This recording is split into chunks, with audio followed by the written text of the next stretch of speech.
이번에는 케이블 요령에 대해서 마지막으로 하고 마치려고 합니다. 케이블 작업 요령. 제가 예전에 교재로 공부를 하다가 실수한 부분이 너무 많아서 되도록이면 예전 교재를 보지 마시라고 권장을 드립니다. 예전 교재에는 제어판이 있으면은 여기 이렇게 배관이 그려져 있습니다. 배관이 있고 기구들이 있고, 근데 이 부분이 케이블이라는 부분은 이 전원이 투입되는 부분인데, 이 부분은 케이블입니다. 항상 케이블입니다. 근데 이 케이블이 여기로 배치될 수도 있고, 뭐 이쪽으로 배치될 수도 있습니다. 이거는 배관마다 틀린데, 요새는 모든 시험이 전원 투입되는 부분은 케이블로 진행이 됩니다. 이 부분 케이블. 근데 예전에는 케이블이 없었습니다. 여기도 PE가 아닌지 CD가 아닌지 뭐 그런 것들로 해서 저는 케이블이라는 거를 또 나중에 한 2번, 3번 떨어져 보고 케이블이라는 게 나오는구나 하는 거, 첫 번째 시험에서 케이블이라는 게 나오는구나 해서 당황했었습니다. 그래서 케이블이라는 것도 좀 숙지를 하고 있어야 되는데, 먼저 케이블 할 때는 이게 이제 끝에서 이 세 손가락이라고 보면 됩니다. 어떻게 하면은 이 선이 케이블이 여기 제어판까지 오고 재단을 해야 되는데, 제어판까지 왔을 때 먼저 위에서부터 하지 않고 밑에서부터 먼저 합니다. 이 부분부터 먼저 하는데, 케이블이 이 제어판을 넘어서 어느 정도까지 길이를 맞추면 되냐면은 한 세 손가락 정도 나온다고 보면 됩니다. 세 손가락이라고 하면은 한 5cm 정도라고 보면 됩니다. 5cm 정도. 먼저 5cm 정도 더 길게끔 제어판으로부터 5cm 정도 제어판 아래로 나오게끔 하고, 그리고서 이제 그만큼을 잘라줍니다. 잘라준다는 거는 피복을 벗겨주는 겁니다. 피복 벗겨주기. 피복 벗길 때는 전지 가위라고 이 전선을 자르는 가위가 있는데, 그걸로 이렇게 한 바퀴 살짝 눌러서 돌려준 상태에서 구부려주면은 쉽게 피복이 벗겨집니다. 그래서 5cm 정도 칼집을 내서 케이블을 벗기고, 그 부분은 이제 케이블이 이렇게 있으면은 여기 이제 케이블이 4가닥이 있습니다. 4가닥이 있는데, 그 부분을 한 5cm 정도 길게 해서 5cm 정도 되게끔 한 다음에, 여기 안에 이렇게 무슨 천 같은 것들이 이렇게 있습니다. 이 부분 다 잘라주고, 이걸 케이블을 한번 이렇게 한 다음에 쭉 이렇게 펴줍니다. 4가닥을 펴서 여기 어떤 그 천이라든지 종이 같은 게 말려 있는데 그런 것들이 있으면 다 잘라줍니다. 이렇게 하고, 이렇게 해서 이제 이 두꺼운 피복을 벗기고, 이 안에는 피복이 또 있습니다. 피복이 투명한 피복이 있는데, 이 피복에서 이제 또 이 와이어 스트리퍼로 요만큼씩을 벗겨내서 이 부분은 이제 여기 있는 단자에다가 연결을 하면 됩니다. 근데 연결할 때 여기에 피복을 벗겨놓은 상태에서 안에 가느다란 케이블이 여러 개가 있는데, 이 부분이 이 나사에 이렇게 고정될 때 자꾸만 이게 이렇게 삐져나옵니다. 그래서 어떻게 하면은 여기에 있는 나사를 많이 풀어줍니다. 4개, 나사가 이제 4개가 이제 있을 텐데, 이 나사를 굉장히 거의 끝에까지 풀어서 이 선들이 바깥으로 삐져나가지 않게끔, 이걸 많이 안 풀면은 선이 자꾸 삐져나가게 됩니다. 그래서 결선할 때는 나사를 많이 풀어 넣어서 결선해야 된다는 거. 그리고 여기에 새들도 있습니다. 새들이 좀 작습니다. 새들 작은 거 잘 챙겨 놓고서 결선을 해주면 되고, 그리고 여기는 또 커넥터도 틀립니다. 조그만 커넥터가 있습니다. 커넥터도 여기에 살짝 올라와야 됩니다. 올라와야 된다는 거 잘 해서 케이블도 결선을 해주면 됩니다. 결선하고, 그리고 윗부분도 여기도 이 위치를 잘 맞춰서, 이 위치는 아까 제가 얘기를 안 했는데, 단자대로부터 이 단자대, 항상 4P, 거의 4P라고 보면 됩니다. 단자대로부터 여기까지가 이 2구 박스를 옆으로 놨을 때 위치라고 보면 됩니다. 옆으로 놨을 때 위치만큼 새드를 부착해주면 됩니다. 여기 케이블도 마찬가지로 일반 이쪽에 있는 이런 배관과 마찬가지로 같은 길이로 해서 이만큼 해서 새드를 붙여주면 됩니다. 붙여주고 여기서도 이 위쪽에 길이를 재단할 때도 마찬가지로 길이를 여기는 이 단자대 끝에다가 맞춘다고 봅니다. 단자대 끝에다가 맞춰서 잘라주면 됩니다. 단자대 끝에 맞춰서 케이블이 이제 이렇게 있으면은 단자대 끝에 맞춰서 잘라준 상태에서 이제 여기서 이제 여기가 이제 새들 위치죠. 새들 위치고, 그럼 새들 위치만큼 해서 요만큼 해서 피복을 벗겨주면 됩니다. 피복을 벗겨주면은 요런 게 나오겠죠. 또 안에 네 가닥의 피복이 나오겠죠. 그 피복에서 또 요만큼씩 뭐 1cm 정도씩 벗겨서 여기다가 이렇게 결선을 하면 되겠습니다. 그래서 여기 끝에 맞춰줘야 된다는 거 생각하시면 됩니다. 처음에 이쪽부터 먼저 작업을 하고 그 다음에 이쪽을 작업하면 되겠습니다. 이쪽 작업할 때는 여기서 피복이 요만큼 5cm 정도, 세 손가락 정도 되게끔 밑으로 내려오게끔 해서 잘라주면 된다는 거. 여기서부터 세 손가락 정도 밑으로 내려오게 해서 잘라주면 된다는 거. 그리고 여기는 여기 끝에 맞춰서 잘라주면 된다는 거. 이렇게 숙지하시면 되겠습니다. 그리고 마지막으로 플로트 접지, 플로트 스위치, 플로트 리스 스위치 접지에 대해서 말씀드리겠습니다. 제가 이것 때문에 시험을 떨어져 봤기 때문에 이 부분도 사실은 예전 교재에서는 전혀 언급이 안 돼 있었고, 엉뚱하게 나무에다가 못을 박아서 여기다가 이렇게 묶으라는 황당한 접지 방법을 알려줬기 때문에 그렇게 해서 떨어졌는데, 그렇게 하지 마시고 먼저 제어판이 있으면은 이렇게 여기 단자대가 있고, 여기 이제 소켓이 있고, MC12가 있고 이렇게 있을 겁니다. 그러면은 여기서 만약에 이게 이제 FLS다, 플로트리스 소켓이다고 했을 때, 여기서 만약에 공통 접지를 하라 그러면은 여기서 접지를 할 때는 1, 2, 3, 4, 5, 6 공통 접지를 하게 되면은 8핀이니까 하나, 둘, 셋, 넷, 다여, 일곱, 여덟. 그러면은 1, 2, 3, 4, 5. 다시 한번 적겠습니다.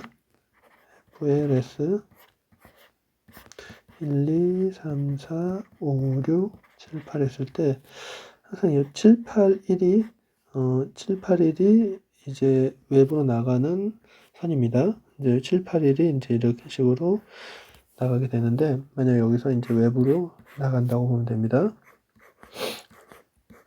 2원, 2투, 2쓰리, 2원, 2투, 2쓰리라고 했을 때 항상 이 2쓰리에다가 접지를 하게 됩니다. 그러면은 어떻게 되냐면은 먼저 여기서 주회로가 이제 네 가닥 선이 들어올 때 여기가 이제 접지선이라고 보면 됩니다. 접지가 이렇게 와서 이쪽에 이제 뭐 전동기로 빠져나간다고 보면 됩니다. 네 가닥이 전동기 빠져나갈 때 여기가 접지라고 봤을 때 여기 단자대를 통해서 가야 되겠죠.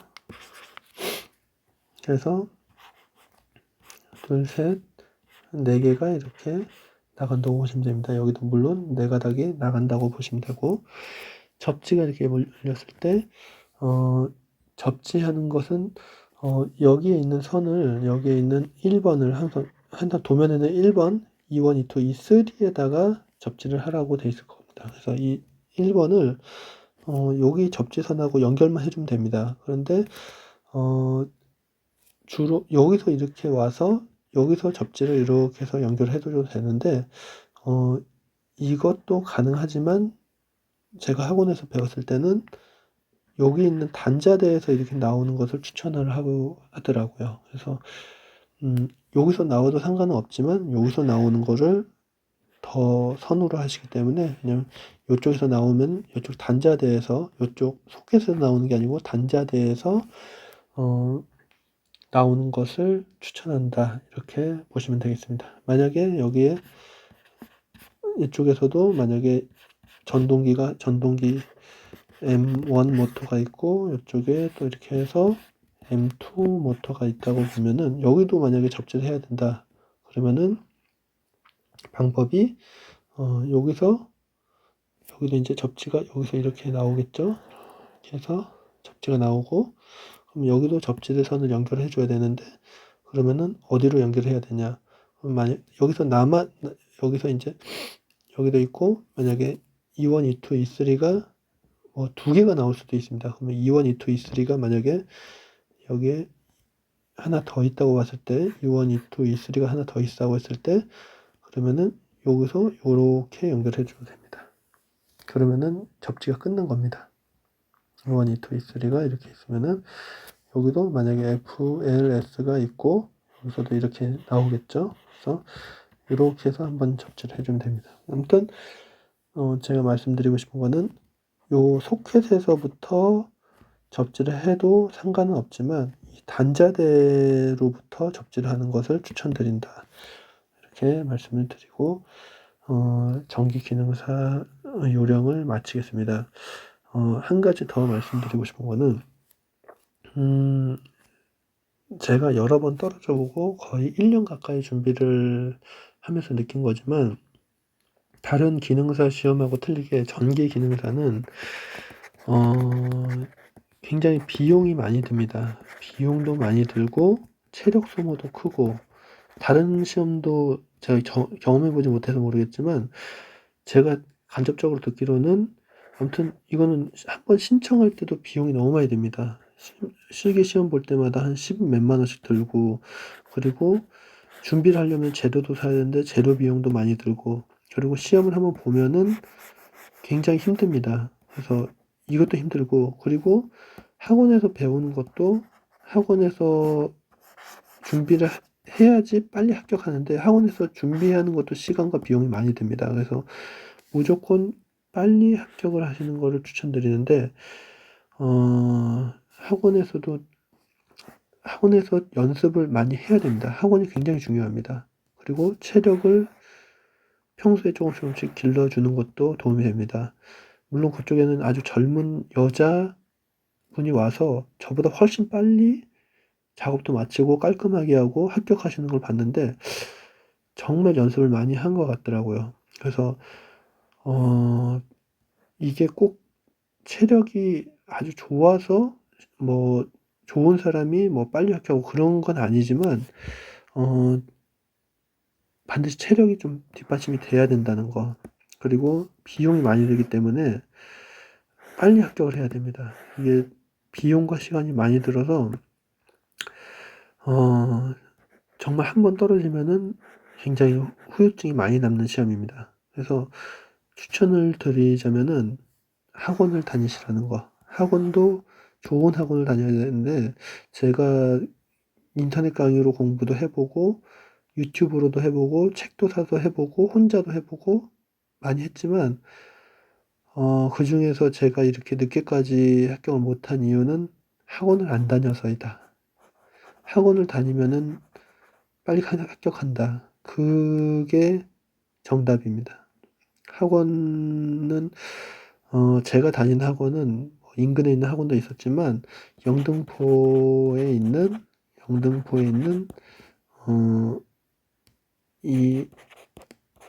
이 약자로만 알려드리겠습니다. 이 학원을 추천드립니다. 영등포에 있는 이 학원을 가시면은 굉장히 최신 경영의 문제들이라든지 이런 것들을 알려주고 꼼꼼하게 알려주고 그리고 굉장히 섬세하게 알려주고 쉽게 알려주고 아무튼 최근에 나와 있는 시험 위주로 해서 굉장히 그 강사님이 좀 독특하게 좀 굉장히 열정적으로 가르쳐 줍니다. 이 학원을 추천을 드리고, 두 번째는 도구를 아끼지 말아야 된다는 걸 알았습니다. 아끼지 말고 좋은 도구. 처음에 와이어 스트리퍼를 구매했는데 인터넷에 제일 유명한 그 학원에서 그 학원의 사이트 가서 샀더니 형편없는 와이어 스트리퍼였어요. 아주 옛날 거였는지 아무튼 구멍이 너무 많아서 이 세 번째 구멍에서 이제 와이어 스트리퍼를 이제 써먹어야 되는데 세 번째 구멍이 찾기도 힘들고 너무 어려운 겁니다. 그래서 표시를 여기서 화이트로 표시를 해가지고 했는데도 불구하고 시간이 걸렸어요. 그래서 근데 이 학원에서는 바로 알려주더라고요. 어떤 도구가 좋은지. 그래서 그 도구를 했더니 이렇게 구멍이 여러 개가 아니고 딱 3개만 있는데 그냥 여기에 딱 물리게끔 자동적으로 여기는 너무 구멍이 작아서 물릴 수도 없고 여기에 물렸군요. 여기에 이제 구멍이 있긴 한데 워낙 구멍이 작아서 이거는 거의 없는 구멍이고 거의 이 구멍에 특화되어 있는 딱 그 전기기능사 시험에 특화되어 있는 구멍에만 물리게끔 돼 있었습니다. 그래서 눈을 감고 해도 당연히 여기에 물리게끔 돼 있어서 시간이 굉장히 절약됩니다. 그래서 그것뿐만 아니고 뭐 스프링 밴더라든지 아니면은 파이프 커터라든지 이런 것들이 다 전기 기능사에 최적화된 물건으로 사야 됩니다. 그래서 그 도구를 사야지. 드릴도 마찬가지고 그래야지 빨리 합격을 하게 되더라고요. 그래서 그 좋은 도구를 사서 학원에 다니면서 학원 다니면서 하는 게 돈을 아끼고 시간을 아끼는 거다. 이렇게 결론을 내렸습니다. 저런 많은 시행착오를 겪지 않으시려면 이렇게 하고, 그리고 세 번째로 이 시험은 이제 처음부터 끝까지 전부 다 쉽지 않은 부분이 너무 많아요. 그래서 큐넷에서 이 시험 접수하는 데부터도 너무 어렵더라고요. 시험 접수도 너무 몰리기 때문에 너무 사람이 많이 몰리기 때문에 처음에는 접수도 못할 뻔한 적이 너무 많았습니다. 그래서 어떻게 하냐면은 시험 접수 요령인데 반드시 핸드폰으로 해라는 거. 핸드폰으로 하고 핸드폰으로 해야지 빨리 할 수가 있습니다. 그리고 핸드폰으로 해야지 나중에 결제창 넘어갔을 때도 쉽게 거기 기본 정보가 저장되어 있기도 하고 핸드폰으로 하고 무통장 입금으로 한다는 거. 안 그러면은 아주 멀리 가서 시험을 봐야 됩니다. 그래서 반드시 시험 접수 요령은 첫날에 해도 되는데 첫날에 못했다고 포기하지 마시고 두 번째 날, 세 번째 날 이때도 상관없습니다. 시험 접수 요령은 첫날에 다 차도 다음 날에 또 몇 명씩 열립니다. 계속 이제 지역마다 뭐 서울, 뭐 인천, 뭐 이렇게 해가지고 들어가 보면은 다음 날에 또 한 4명이 늘어나, 4명이 10명이 생기고, 뭐 또 다음 날 지나면은 6명 돼 있기도 하고, 마지막 날까지 계속 생깁니다. 그래서 이거를 시간 날 때마다 들어가서 계속 확인하면서 뭐 접수 기간이 뭐 며칠 한 4일까지 있다 그러면은 매일 들어가서 여기를 보면은 하나씩 생깁니다. 그러면 그거를 빨리 들어가서 하되 스마트폰으로 하고 무통장 입금해야 되는데 안 그러면은 그 신용카드 뭐 결제나 이런 거 일일이 막 다 쳐야 되고 너무 복잡하고 그 시간에 다른 사람이 결제해버리기 때문에 무통장 입금으로 해서 바로 결제할 때 무슨 소득공제 이런 거 할 거냐 표시하지 말고, 소득공제 할 필요도 없고 그거 괜히 그거 하면서 시간 버리니까 그런 거 하지 말고 바로 무통장 입금 소득공제 X 누르고 바로 접수해 놓고, 뭐 그날 2시까지인가 뭐 이렇게 입금을 하면은 접수가 되니까, 접수하는 것도, 이것도 요령이 필요하다는 게 참 좀 황당한데, 아무튼 이 부분도 숙지를 하고서 첫날에 못했어도 상관없다. 이거 못했다고 포기하지 말고 다음날 또 들어가 보고 또 들어가 보고 해서, 걸리면은 바로 무조건 핸드폰으로 접수해서 무통장 입금으로 들어가면은 할 수 있다. 좀 멀어도 뭐 제주도까지 가서 할 정도까지는 아닐 거예요. 무조건 할 수 있는 거 할 수 있다고 생각하고 들어가시면 되겠습니다. 아무튼 전기 기능사 실기에 대해서 알려드렸습니다. 여러 번 도전해 보면은 안 될 건 없다라는 것을 느꼈는데, 저처럼 많은 시행착오를 겪지 않기 위해서는 어느 정도 정보는 알고 계셔야 될 것 같아서 이렇게 올리고, 물론 이 부분들을 또 학원 가면은 처음부터 다 알려주시기 때문에 저는 제 이 영상으로만 보고 독학으로 하시라는 걸 추천하지는 않습니다. 영상을 보고 기본적인 정보를 숙지하고 접근을 하시되, 반드시 학원에 가야지 빨리 합격할 수 있다는 거, 안 그러면은 시행착오를 너무 많이 겪게 된다는 거 말씀드리면서 마치겠습니다.